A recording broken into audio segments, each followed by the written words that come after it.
in relation to the revisionism around the First World War, I have a problem with that impulse. I think that what's happening is that as we reach the 100 years, the last veteran died perhaps 4, 5, 6 years ago now in the UK, and I know in Australia it was about the same period ago. And so what's happening is that you're getting the death of the last eyewitnesses, and there's an issue there about the transition from survivor memory to historical memory. And that's the point where historians get in and they try and set the cast. They try and push interpretations one way or another, because they realise that is the point where history starts to be made, when the participants can no longer answer back.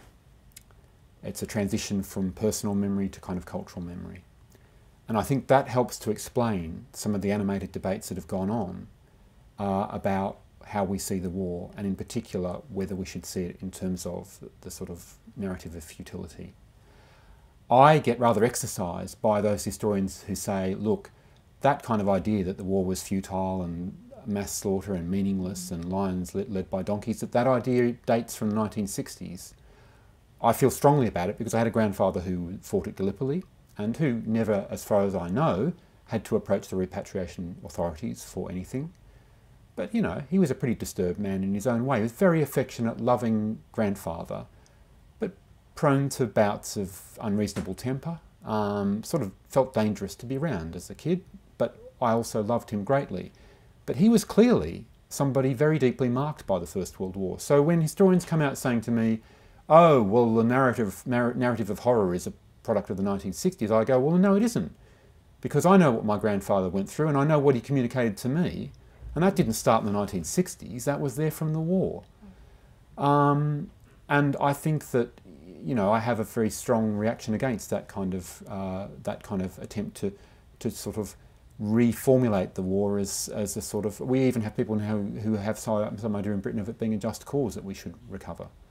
And for me it's very important to keep alive that narrative of what the war did to people. And so the project that I'm currently engaged in, which is with very elderly people in their 80s and 90s, they're the children of First World War men and women, and they're telling me lots of stories about how the war was present in their childhood, although the war was long finished. But it was still there. It was still there in, you know, fathers that couldn't work because they were physically disabled because they were shell-shocked. It was there in mothers that had worked as nurses and were dealing with the kind of consequences of having, you know, had a lot of, you know, pretty awful experiences to have to deal with, at the same time as feeling a sense of significance and indeed liberation from working in the way that they did during the war. But the war is present, you know, in the 1920s and 30s, although it's over.